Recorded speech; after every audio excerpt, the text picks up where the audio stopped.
Hey, Shalom, man. Praise Yahweh. If everybody go ahead and stand, we'll open in prayer. Great and merciful loving Father, whose holy and righteous name is Yahweh. Father, this is your servant, Koan Prior Hawkins, Father, along with the men of your house, asking permission to come before you in unity with the body of priests, through our pastor and overseer, the great Yisrayl Hawkins, and by and through the authority of your Son, Yahshua Messiah. And Father, with great joy, we do come before you once again, Father Yahweh, this evening, Father, thanking you for another opportunity, Father, to continue in the studies of the words of the greatest teacher in the world, our pastor and overseer, the great Yisrayl Hawkins.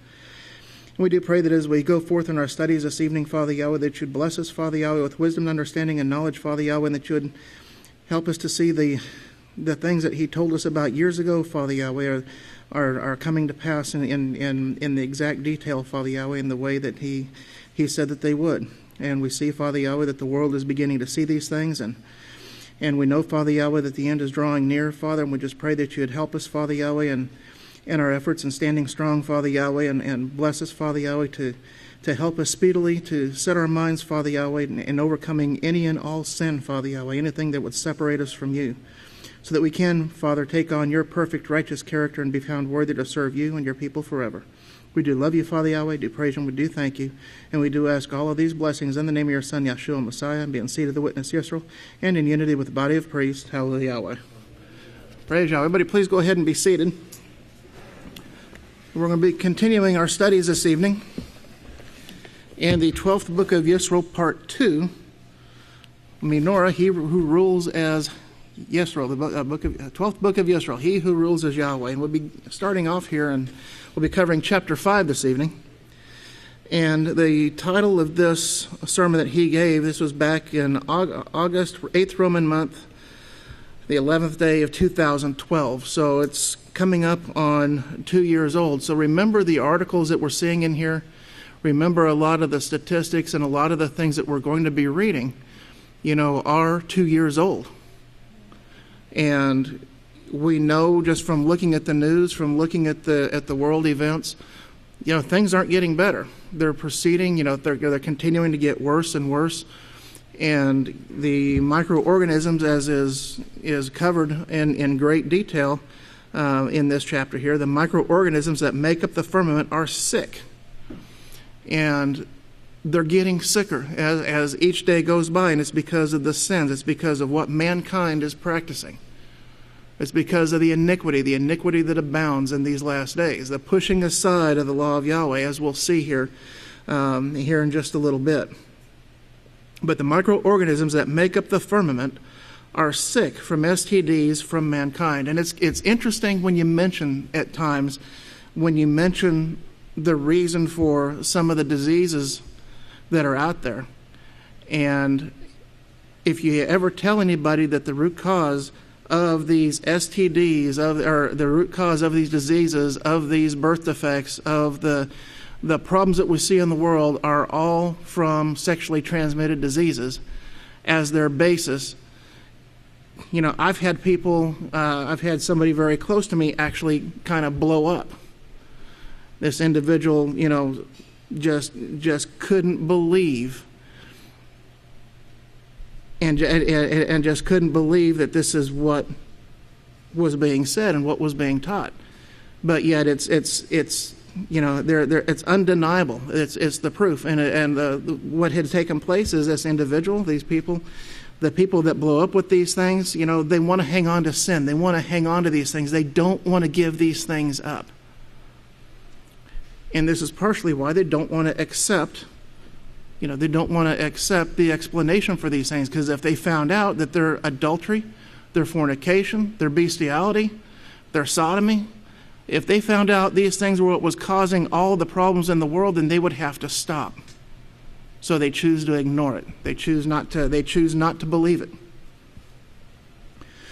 But Pastor starts out here, he starts here in verse 2. In verse 2, he says, the question that the world is asking is why?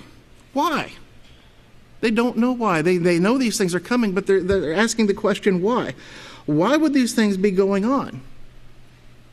And the answer, and what is the answer for us? They see the things that are going on. They don't know why, and they don't know what to do about it. Well, the House of Yahweh knows why. And Pastor has been teaching this now for many, many, many years as to why the problems are coming upon the earth and upon the people that live in the earth and the earth itself and in the firmament. Not only is the explanation of why are these things coming along, but the solution of how to stop these things is also presented. There's no benefit. The people in the world. They can. The powers that be. The great minds, the so-called great minds in the world. They can point out problems. You got many people that point out problems, but yet they don't point out a solution. They'll point out a problem after problem after problem, but what is the benefit in doing that if you don't offer a solution? Well, Yahweh points out the problem. He shows us what the problem is. He shows us what the cause is, and he shows us how to stop it.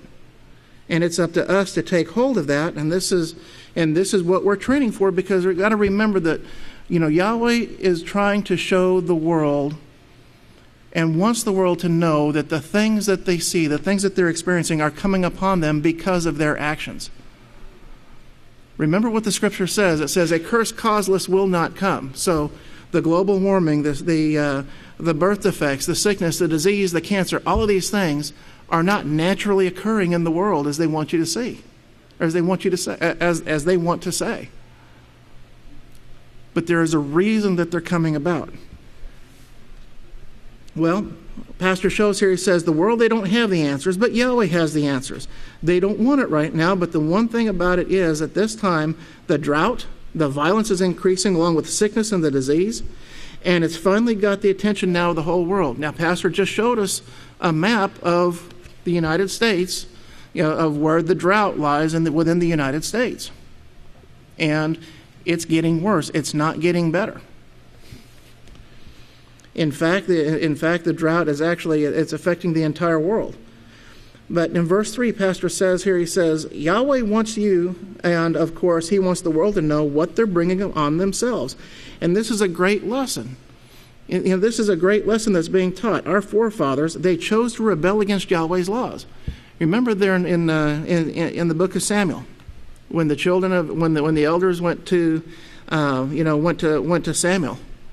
And they wanted to have a king appointed to rule and judge over them. And of course, we remember the history about that. And when Samuel went to Yahweh, Yahweh told him, he said, "Well, Samuel, inform the people of how the king is going to behave and what he's going to do and how he's going to behave. How he's going to take advantage of them, how he's going to behave ruthlessly toward them." And he's going to make he's going to make everyone his servants, and everything's going to be for the benefit of the king, and it's going to be unrighteous judgment. And the people, they ignored Samuel's warning, and they insisted on wanting that, and Yahweh did not withhold that from them. He warned them, and then he allowed them to go their own way, just as the whole world is being allowed to go their own way today. He says, okay, go your way, and I'm going to show you what your end will be. Now, he's had several works down throughout the years. He's had 6 works. These 6 works have come to pass. And this is the 7th work that we're in right now. This last work, and Revelation 10 says, when this work is accomplished, the great secrets of Yahweh, spoken of by Daniel the prophet, will be finished. And we are, and Pastor shows here, he says, we are the finishing of that great planned work, which is given in Genesis. I will make man in my image after my likeness. In other words, mankind is going to be made, those who will choose to follow Yahweh's laws, those who choose to allow Yahweh to make them into his righteous character, to be a part of his family. We have to allow that to take place. We have to submit to these laws so that that character can be placed within us. And we are going to be that finishing touch, the finishing touch of this government. Remember, the kingdom of Yahweh, it's a ruling government.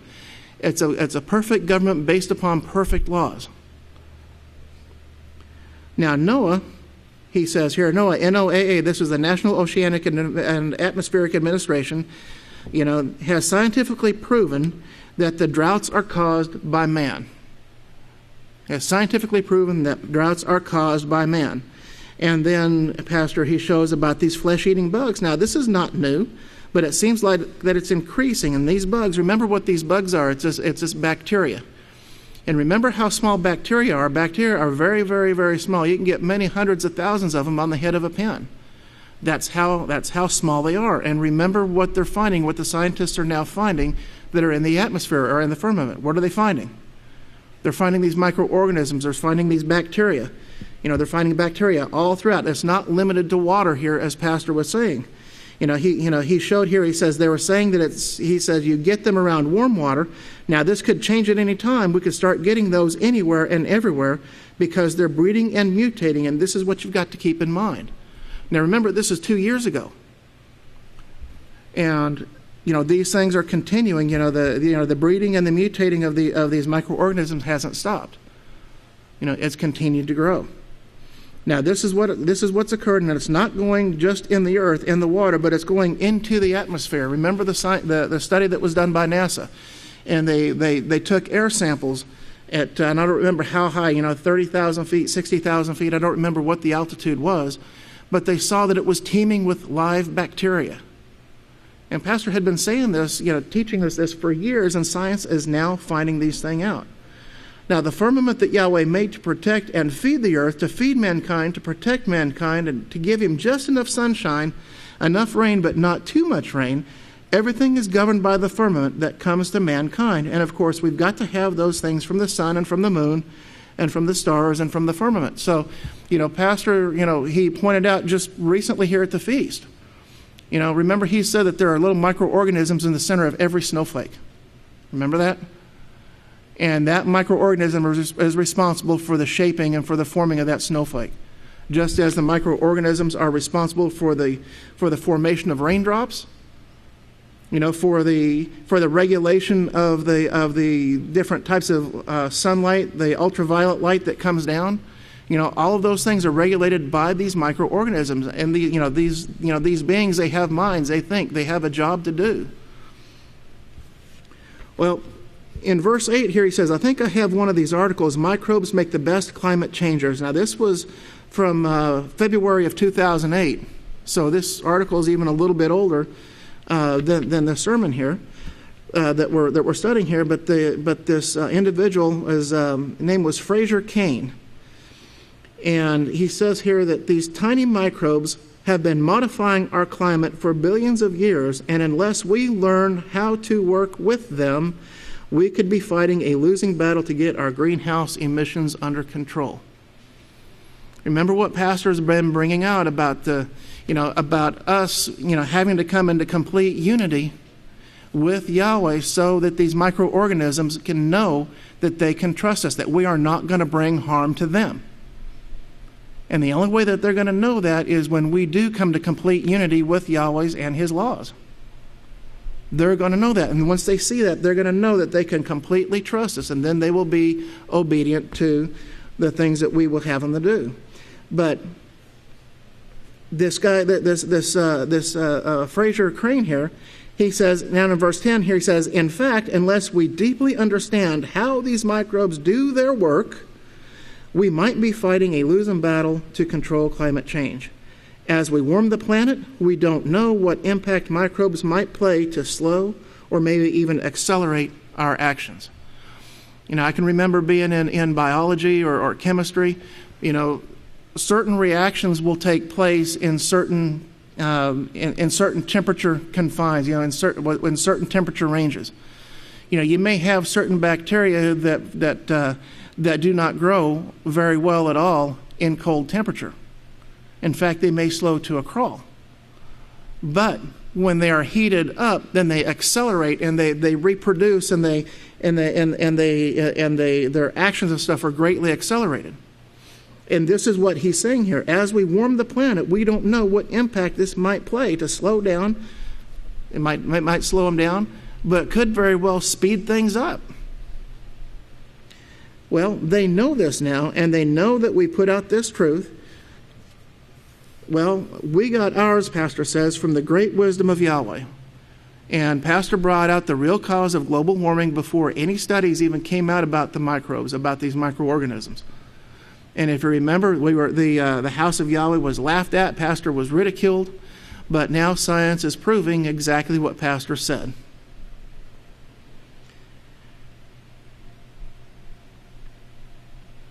But where we got ours was from the great wisdom of Yahweh, who made the earth, who put mankind on it, and gave him certain laws to follow. He created the firmament also, and he made it for mankind to take care of mankind. Yes, the firmament was made to provide and to take care of us. But we have an obligation to also take care of the firmament by not practicing sin, because sin damages the firmament. It damages everything. Even though we don't see the consequences of the actions, we may not see it. Initially we might not see it, but after a while, as it builds, it becomes more and more obvious. Well, of course, Pastor shows here, he says they rejected his way and said in the end, he said this in Genesis also now. He told us in Genesis 49, he told the 12 tribes, he said, this is what you're going to be in the last days. And remember, he showed this is what's going to befall you in the latter days, in the last days. And he showed how their attitudes and how their violence would be. Remember, he said Benjamin would be like a ravening wolf. And how man's violence would increase in this time period, and how their minds would become confused with STDs. Mankind, with the practice, it's a vicious circle. Mankind practices sin. They practice these sexual sins that produce STDs. Well, what do these STDs do? Do they just kind of hang around in the body, or do they do things? These STDs, they eat, they sleep, they make little STDs, and they make waste. And they get into the brain. They get into the studies have shown, and you've seen where they've actually gotten into the brain. And once this waste starts to build up, what does it do to the brain? Just like it would if you crossed an electrical wire. You had a bare electrical wire and it touched something metal. What's it going to do? It's going to short that circuit out, right? That circuit's not going to work properly. Sometimes it might, sometimes it won't. You go to flip the switch, it's just not going to work. Or you go to flip the switch, it might start a fire. Well, it's the same thing with the brains, with the human mind. These STDs get in there. Sometimes it's going to work, sometimes it's not. The confusion, the people, they can't think. You can see the confusion that's in the minds of the people now.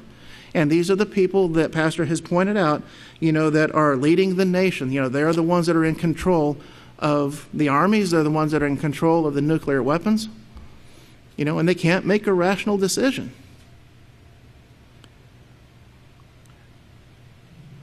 But he's shown here how the minds would become confused because of the STDs, and the STDs are fighting against the very microbes that are in our firmament to protect it. The flesh-eating and the flesh-eating virus doesn't just attack mankind.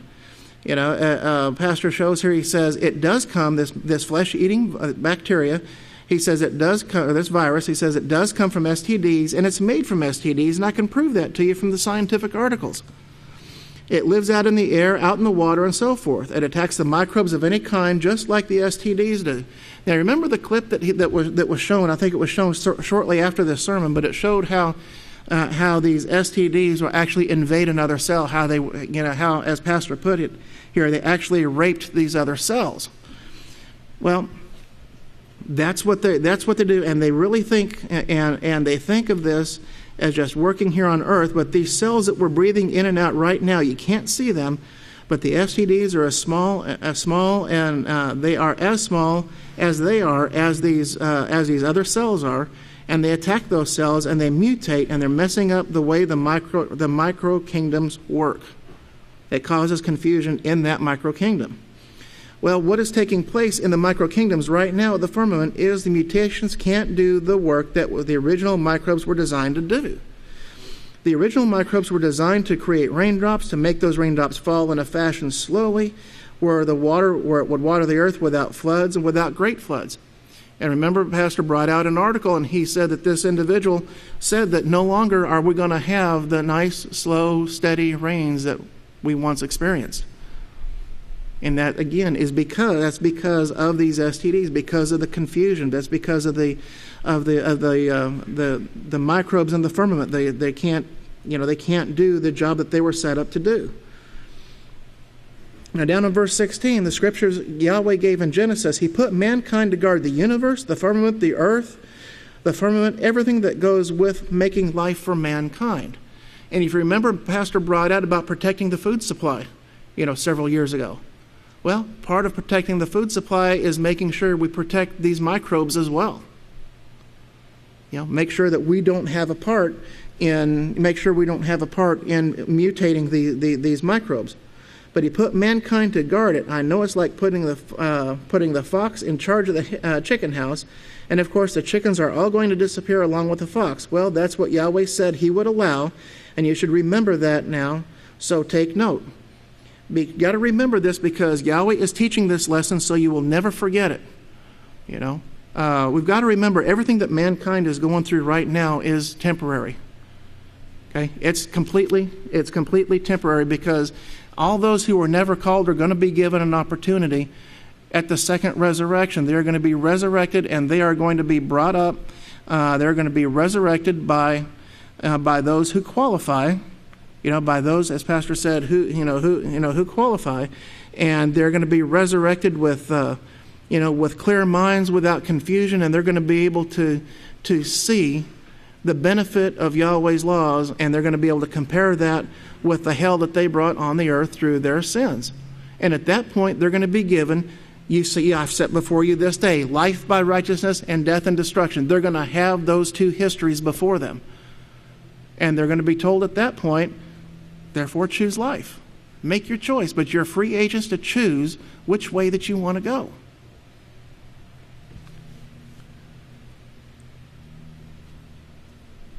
But this is a lesson that mankind is never going to forget, and we will never forget. And the ones he's calling right now can be in charge of bringing back the earth as it was, the heavens and the universe that has gotten so sick. The universe itself is sick, as we will find out. They're always hunting for life. Well, he says, we'll find out what life there is soon enough, and we will correct their attitudes toward Yahweh's great wisdom. So remember, the things that we see going on in the earth, the same thing are going on out in the heavens. We're learning here the Peaceful Solution Character Education Program. We're learning how to teach Yahweh's righteous character. And it's going out and it's being proven out in this world at this time. Well, as we study and as we continue to get better at our teaching skills, improving our teaching skills, and increasing our knowledge and being able to teach these subjects, we are going to be able to, we're going to correct what we see here on the earth. And that's just the first part. And as Pastor says here he says, and then we're going to be able to go out into the universe to correct their attitudes, which have the same attitudes as they do here on earth. So what we're seeing here, the Savior in Matthew 24 shows us what is going to take place in our time period. And the prophet spoke of 1,000 years before this, but his disciples came to him in verse 3 asking what was going to be in the end, and of course, what was going to be given in Genesis 49, but it was given throughout the Holy Scriptures by the prophets. Yeshua in verse 7 said there are going to be famines, and well, lo and behold, now we're seeing the drought that is spreading. And what goes along with drought? Well, if you don't have drought, if you have drought, you don't have water to be able to water the crops, you're not going to be able to have food. And if you don't have the food, how are the people going to eat? Okay, you're going to have that shortage. That shortage of food is going to be there. You're going to have these famines. We have famines now, but it's going to get much, much worse. And it spread over 87%. It spread over 87%, this drought. It spread over 87% of the United States, the portions of the United States. And this heat wave, it's doing the same thing. Now, mankind, verse 21 here, mankind has made this pattern, and this is what they're hoping will change, but it may not. They're hoping that the climate's going to, kind of change on its own.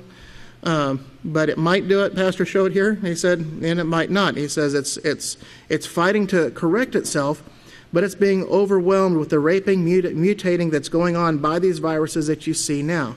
You can actually see this with the man-eating, flesh-eating viruses. And let's see here.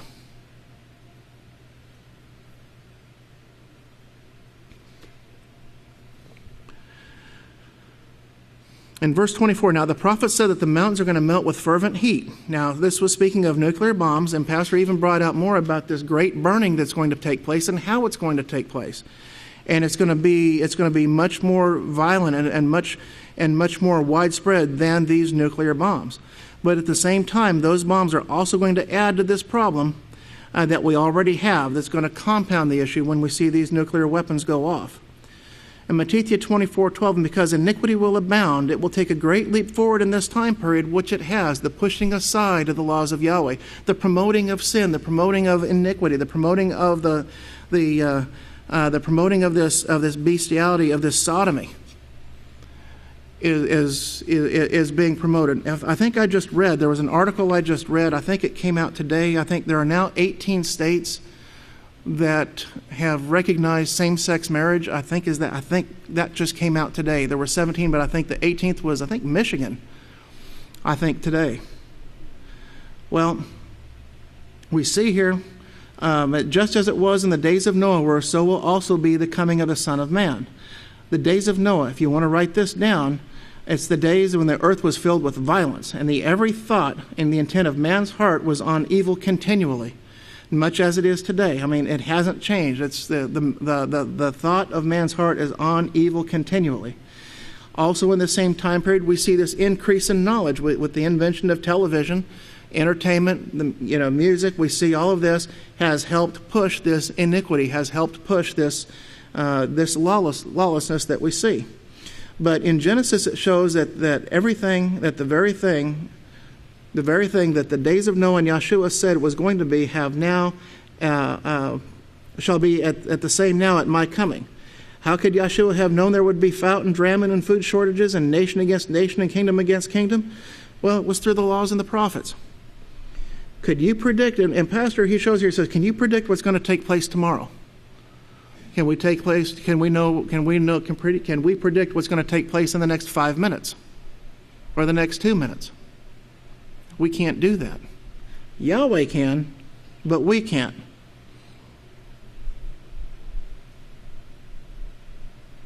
But Noah, again, the National Oceanic and Atmospheric Administration, they link this extreme weather to climate change. And the government scientists are saying the recent extreme weather events are likely connected to man-made climate change. It's the conclusion of a report by the National Oceanic and Atmospheric Administration. In this one now, this is a different one now, blame blistering heat waves on global warming, a study says.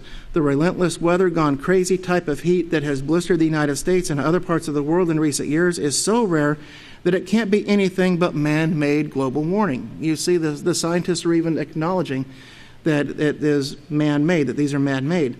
But that's the bottom of the, and then Pastor showed a lake, and this lake I think was in Oklahoma here, as he points out. And I don't know, it would be interesting to see if that was the same lake that he showed a couple of days ago at the feast. But you remember that boat dock that was built out, and you saw that huge boat dock, and there's nothing there. It was land, it was beach. The water was 30 feet away, 40 feet away.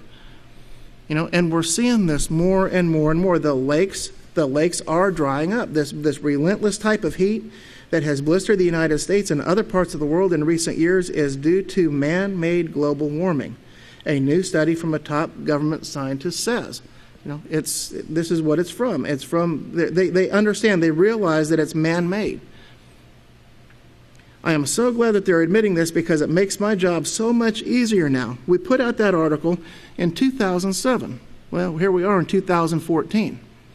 But in 2007, that article was put out. In 2008, the scientists started saying, you better get to know these microorganisms in the atmosphere or you're going to be in trouble. Now, isn't it interesting that, Pastor has been teaching us the exact same thing? The scientists are in agreement with what the scriptures teach. They just don't realize it yet.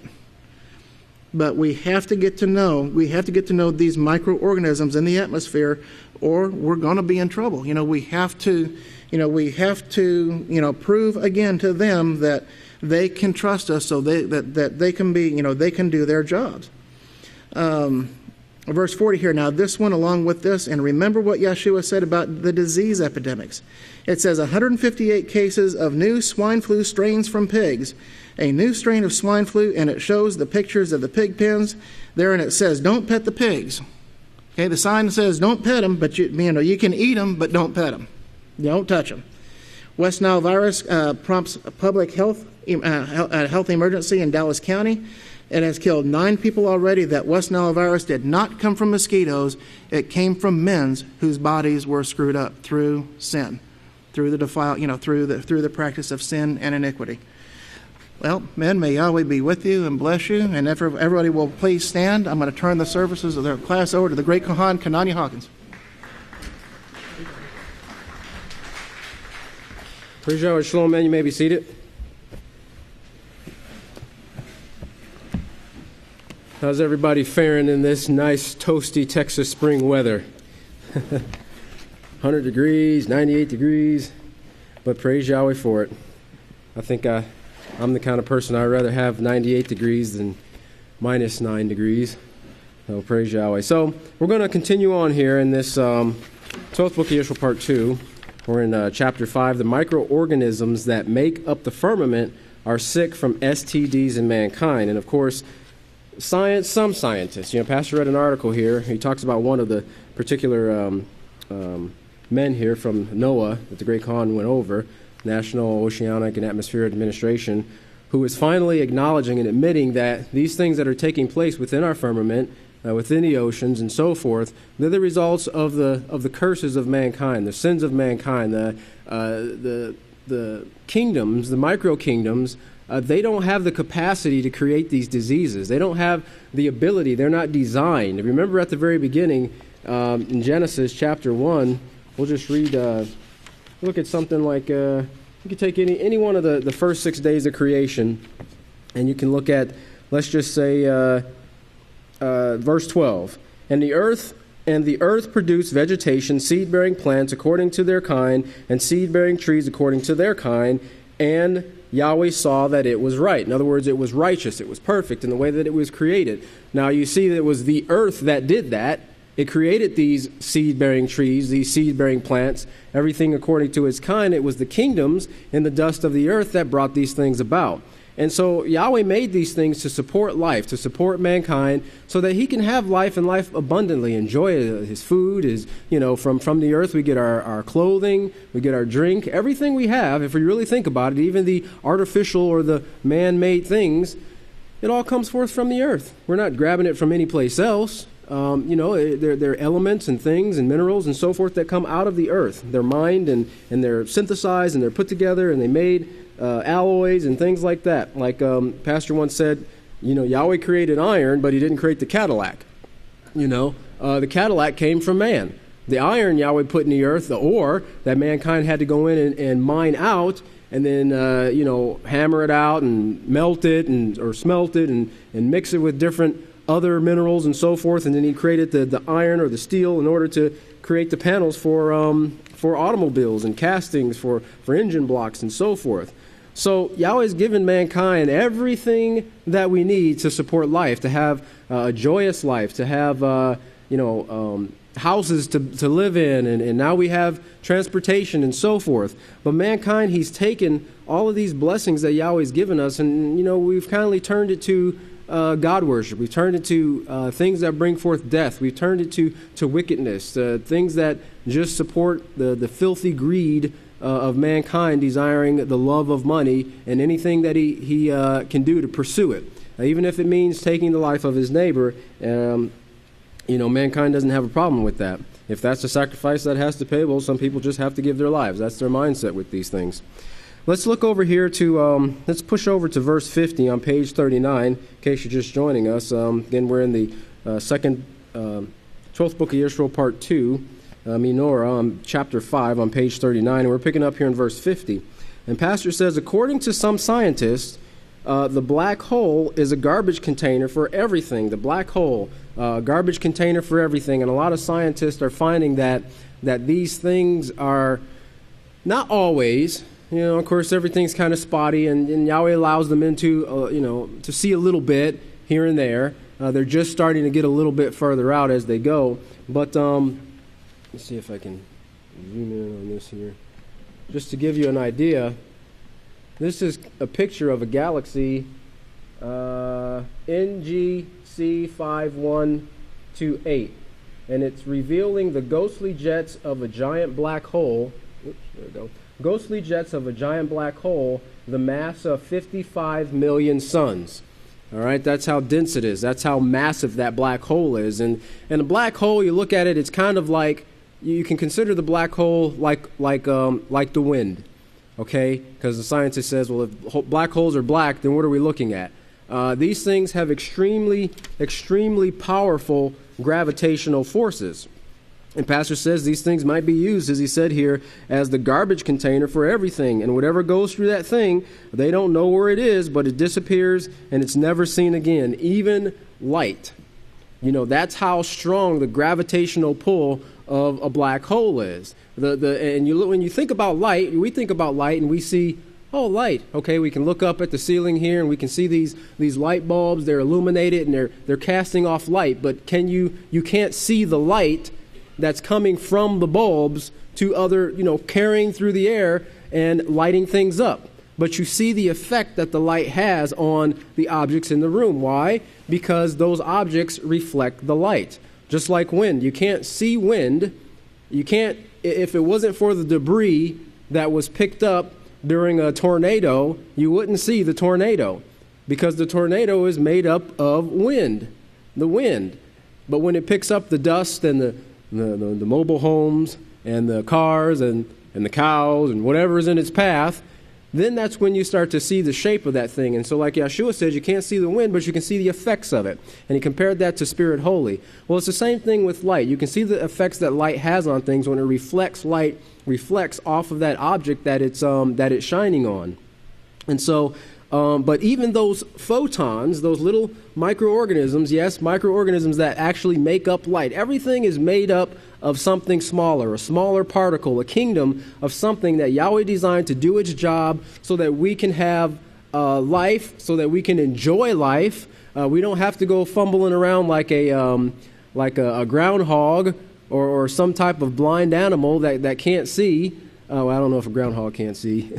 I know he gave somebody a hard time on a golf course. But, they're the moles. It's the moles, right? The moles are blind, right?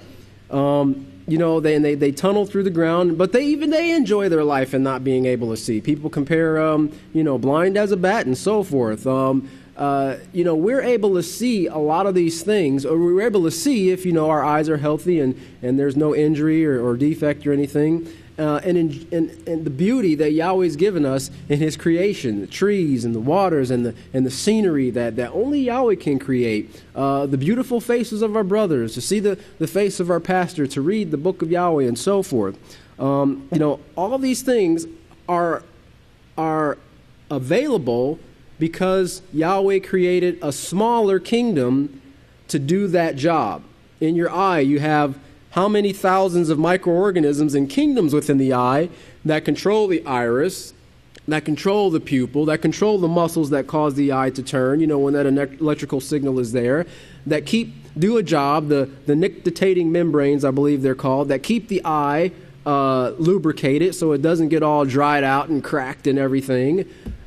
Everything has a job. And if you look at the micro kingdoms and compare that to us and the job that Yahweh is giving us, and that's why we need to find our place in this house, find a work, find a job to do in the house of Yahweh, and that will enable the entire body to run smoothly. And the right hand won't have to worry about what the left hand's doing, because the right hand will know that the left hand's doing its job. It won't have to be looking over there, hey, what are you doing, It'll be carrying on and doing its job, taking care of its business, supporting the body. Remember, every joint supplies what's required for the body to function and to do its job. But black holes, they say, are cold remnants of former stars so dense that no matter, things are made up of matter, not even light is able to escape its powerful gravitational pull. Many black holes exist in binary star systems, more than two. And these holes may continually pull mass from their neighboring star, growing the black hole and shrinking the other star until the black hole is large and the companion star has completely vanished. Okay? Even there's been photos that Hubble has taken where it appears that even certain galaxies and other planets and things like that, suns, were being slowly sucked into these black holes. What took place? I don't know. I mean, we know that the Malachim in heaven control a lot of these things. They've gone goofy, like mankind has, and they probably got off of doing their job. They're supposed to guard this particular part of the galaxy, and something shiny and twinkly was over here, so they weren't paying attention. They were watching some, blasted TV series that was on or something like that. Universal Idol or something came on, and they let the galaxies get off and end up getting sucked in the black hole. Or it could be a cause of war, whatever. We'll find all these things out. But there's a purpose for everything. And I know, and we can always trust that Yahweh shows in the Proverbs that a curse causeless will not come. And these things that are taking place, destruction that comes about on heaven and in earth, is a result of a curse, a result of someone or some being breaking the laws of Yahweh. But science is just starting to get us just a small, speck of what's out there in our universe, and just in our galaxy alone, but not to say the entire universe. Of course, they can't see the entire universe. But it says there are so many things that we don't know right now that you will know soon. It wouldn't surprise me at all if all of them were not revealed in your Holy Scriptures, and we just haven't found them out yet. And Pastor, he's always amazed me when he brings out things that he'll bring out an article, and he's not bringing out an article but to show or back up what the Holy Scriptures have shown thousands of years ago. And he says, I was wondering when they were going to find this, because I actually saw this in the Scriptures 50 years ago, and things that they're able to see now with their expensive telescopes and their fancy computer systems and their, high-degree engineers and astrophysicists and so forth. This Okie here, was able to see this in the Holy Scriptures just by reading it and believing what Yahweh spoke, what the prophet spoke. And Yahweh's going to give him authority over those things one day because he showed himself faithful. Remember what Revelation chapter 3 says. It's accounted to him and his seed. Let's just look right there in Revelation chapter 3. It was just read yesterday. Great feast of Pentecost, Feast of Weeks. Seems like that feast, it always just goes so fast. It's like the first and last day, all in the same day. Let's look at Revelation 3. He says in verse 8, I know your works. Behold, I have set before you an open door, and no man can shut it. For you have a little strength, and have kept my word, and have not denied my name. And this is, of course, to the Malach of the congregation of the house of Yahweh at Abel. And so this is a testimony for him. Long before he was ever born, it was testified that this Malach and his seed would actually qualify for this. They would fall right in line with that Revelation chapter 3. Let's look over to page 40. So, let me see here. Let me just back up a little bit. It says, the bacteria may be a part of a constant feedback, these ecosystems and clouds. That ecosphere, I backed up to 51. I think that word came out with the Star Trek, and it came out in 1953. Now, that's the increase in knowledge, of course, they found out and actually put it on this show, I think. But it's the parts of the universe habitable by living organisms. That's what it means, ecosphere. Of course, when they start looking for planets and they start discovering these Earths, like they have been discovering all these different Earths, and Pastor brought out the one that's 17 times the size of our planet right now. They're continuously finding more and more. And they say all of these are in the habitable zone, or they also call it like the Goldilocks zone, where it can support life, where, liquid water and rock formations and so forth. And they're in that perfect distance. They're in that perfect distance from their star. Well, the ecosystem that he used here, the word ecosystem says the bacteria may be part of a constant feedback, between these ecosystems and clouds, meaning make it reusable, making the vapors into raindrops, letting them come back down on the earth, taking salt water out of the ocean. That is, separating the salt from the water. Now, how does it do that? Well, we know it does it, don't we? Pastor asks, and he says, and we don't know that it's taken up to the firmament, and something turns it into raindrops and gives us a feedback on it over the land that grows our crops and flowers and so forth. Now, this system works, and they call it an ecosystem. And if you think about all that goes into that, and every kingdom doing its job and knowing exactly when to do its job and how much of its job to do at a particular time, you think about the constant thing that's going on all day, every day. The oceans. It was kind of interesting. I saw it was a man who did some. I'm not skilled in photography, but he took his camera and he either captured some video in a very, very slow speed on top of mountains and cloud, and saw, where he was above the clouds, and video of at nighttime when as the Earth was rotating and so forth. So seeing the different stars and the galaxy, center of the galaxy go by. But there was one particular picture in there where he actually, I think he was at a higher elevation where in the morning time, as the sun came up, he was above the cloud line. And the way that the clouds were moving, it was exactly like you see the water moving in the ocean. And that's, the scripture also calls it the waters above. And then Yahweh shows there, and Yahweh separated these two waters, the waters above from the waters beneath. And we know that the clouds are nothing but what? What are they? Yeah, they're water. Well, I don't want to say nothing but water, but we know that the majority of what makes up a cloud is water vapor, right? Now, what is it that keeps that cloud there? What makes that cloud be puffy or be cumulus, or here we go with the clouds. I don't remember all the different types of clouds. It was a stratus, and help me out here. What are the other two clouds? I said cumulus. What was that? Nebulous. It's like, 4 or 5 different categories of them? So, there's a kingdom that Yahweh created that makes those clouds be what they are. And I'm sure that each type of cloud has a particular job to do. They're not just a pretty, string or puffy, cotton ball floating in the air. It has a job to do, okay? And it holds its moisture. And I don't know, if we were able to be small enough, and one day we will be able to, you probably look up at this beautiful cloud just peacefully floating, across the sky, and you say, oh, I'm going to shrink myself. I'm going to go check out and see what's in that cloud. You probably go up in that cloud and you hear, machines cranking and noise going, and get over here, bring that over here, we need this over here. All types of hammers and all types of work taking place in there.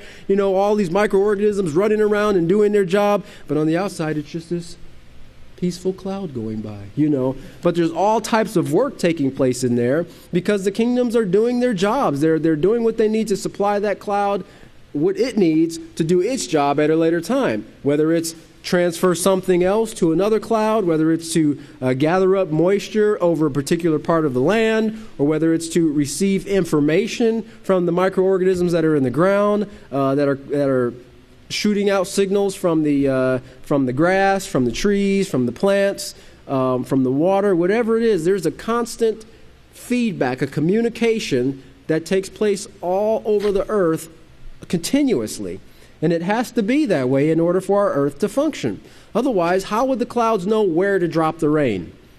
How would the ocean know to evaporate its water? How would the seed know to open up? How would the sapling know to bring forth its bud just at the smell of water, as the scripture says? These things think. They have jobs to do. They have minds. Yahweh created them to function perfectly. But it's mankind, when it gets out of the laws of Yahweh, and the 613 laws of Yahweh would guard and keep these things so that they will continue to do their jobs and protect mankind and provide an abundant, joyous life for mankind. And we look at the laws of Yahweh and we just look at, okay, 613 laws, got to salt my food, got to do that. No, it's so much more than that.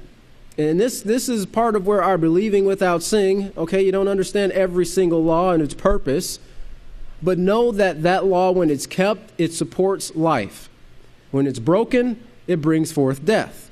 And that's why Yahweh says, do not break these laws, because something is going to suffer a curse as a result of it. A curse causeless will not come. It's going to come if the law is broken. You can't get away from it. The judgments are already set. So Yahweh says, focus your mind strictly on these laws when you rise up, when you walk on the road, when you lie down, and when you sit in your house and so forth. Talk about these things so they're always in the forefront of your mind. And as you continuously put them in your mind, what are they going to do? They're going to govern your thoughts. And as a result, your actions will always be based on the laws of Yahweh. So as sons of Yahweh, you will never ever do anything to bring forth death. You will be peacekeepers, peacemakers. You will be life bringers. You will be light bringers to the world and to the entire universe. And this is what Yahweh has set for you, set in store for you. These planets, these galaxies, the old desolate waste places, all these things, Yahweh's going to use us and the 2 billion who we train to go back and restore it. Restore it to what Yahweh intended it to be. Okay? So this is why we have to take our training seriously, because Yahweh is going to reward us. Yeshua, Pastor, is going to reward us based on the effort that we put in now. It's going to be too late, once that time of sentencing takes place, and you think, oh, man, I didn't read the book of Yisrayl. I better hurry up and read this book of Yisrayl right now. Where am I? 1,800,200. Okay, I'm far enough back in line. I can go ahead and get all these babies. No, it's going to be too late by that time. This is the time that Yahweh has given us, and He's given us time. If the kingdom was to come tonight, you examine yourself. You examine yourself. Son of man, tonight your life is required of you. Where will you stand? Hopefully you stand with Yahweh and the one sent. And knowing that, you show that obedience, you show that belief into that one sent through your strict obedience to every word that He teaches us, which is the every word of Yahweh. Let's look at verse 65 here. Back to 59. Pastor says, now I want you to go back to Isaiah 24. There's so many things shown by the prophets. It's just hard to believe that they knew and what they knew, what they wrote about. It's hard to believe what they knew and what they wrote about. Maybe they didn't know what they were writing about, but Yahweh put it in their minds to write things that science are just now finding out about. The things that Eob wrote, I think when I first read the book of Eob, he said to himself, I thought, man, this guy is smart. This man had great wisdom. And at that time, I was studying astronomy, so, reading his works and what he did and seeing what he put forth in that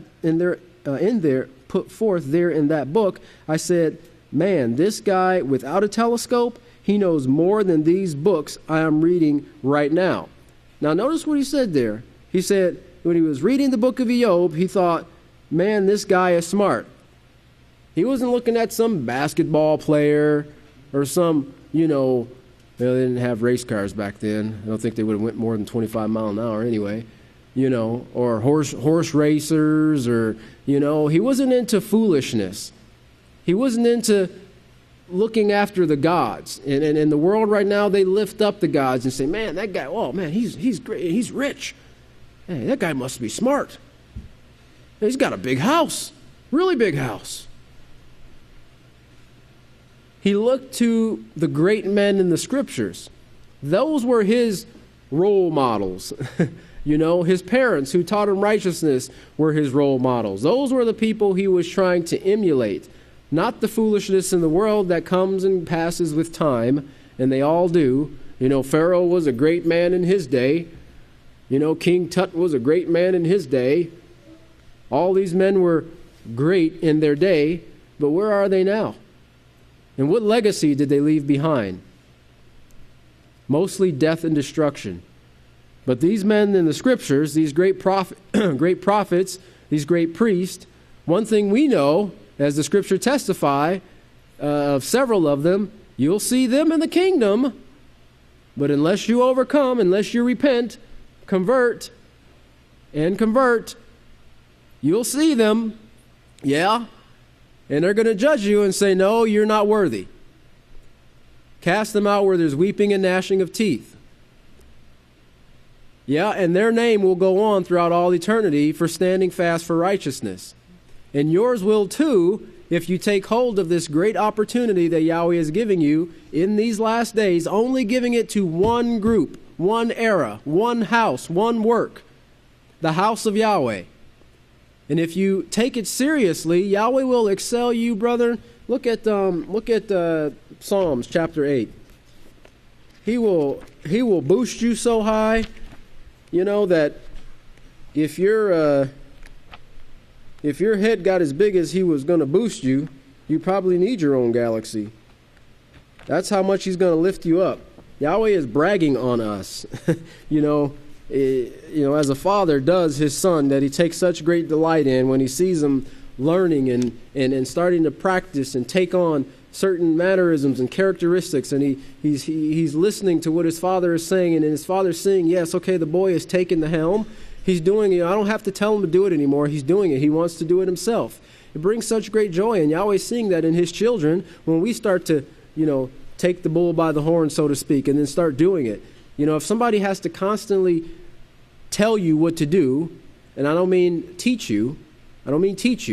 Once you're taught, you should be able to take that information and then start practicing. But I mean, if somebody's got to always constantly remind you, you've got to do this, you've got to do that, that's a sign of not practicing self-control.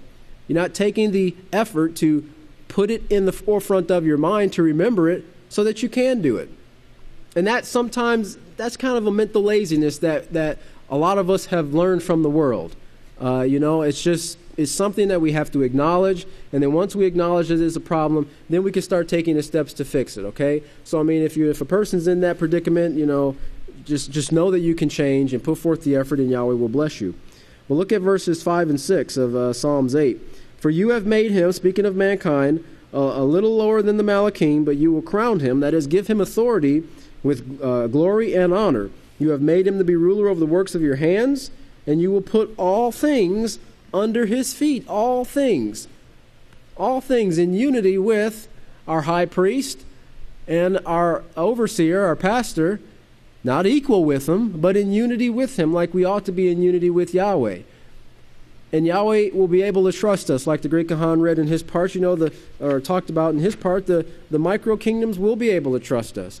And when we say, waters depart, mountain move, light come forth, planet be built, body raise up out of the ground, they'll obey and they'll do it because they know that our command is a command that's based on righteousness and that is in strict accordance with Yahweh's plan.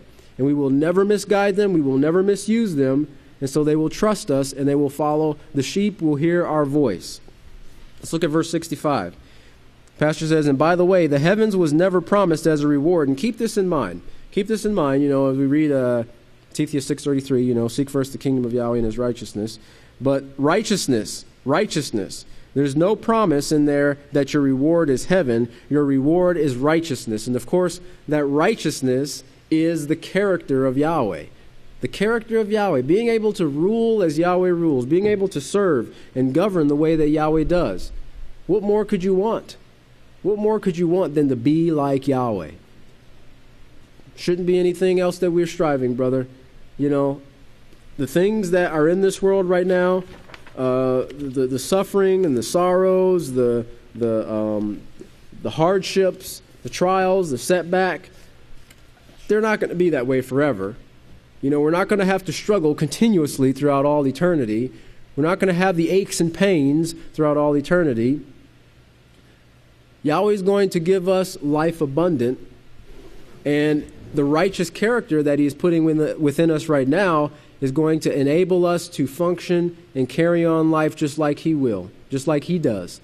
To make decisions, always making righteous decisions, not making foolish decisions, because of the God worship that we got, from years past, or that our parents got from years past and put within us, but decisions that will always bring forth life, peace, joy, and abundant living, not only to mankind, but to the micro-kingdoms that Yahweh invented, He created, so that they can support life, which mankind has screwed up right now through his sin and rejecting Yahweh's laws and bringing about STDs, yes, the sexually transmitted diseases from fulfilling their lusts, Job 4:1-4.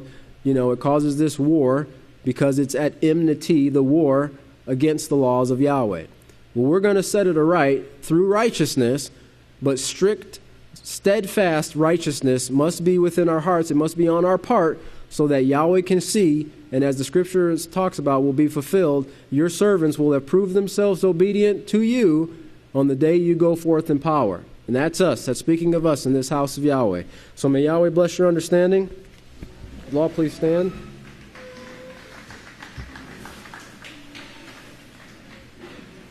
Go ahead and close out in prayer. Almighty Father Yahweh, this is a servant in your house, Colin Kanani, asking to come before you in unity with and through the body of priests, being seed of the witness Yisrayl Hawkins, and through our high priest, Yeshua Messiah.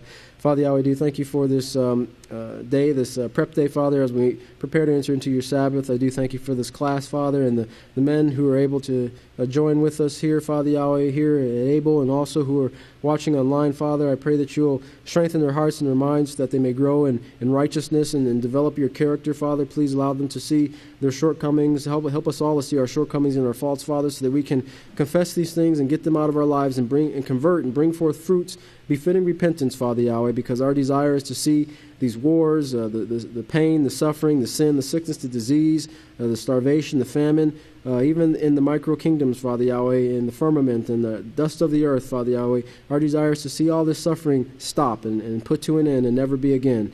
And we know that this is your promise, Father Yahweh, through this kingdom that you are creating right now under the one sent, Yisrayl Hawkins. And we look forward to serving forever one another and all your creation throughout all eternity through these great laws. We do love you, and we bless you, Father Yahweh, and ask your blessings upon the beginning of the Sabbath, Father Yahweh, and help us to make it a joy, and help others to rejoice on this Sabbath as we prepare to come before you. And I ask this in unity with and through the body of priests, being seated of the witness Yisrayl Hawkins, through our high priest, Yeshua Messiah. Hallelujah, Yahweh. Praise Yahweh. God bless you.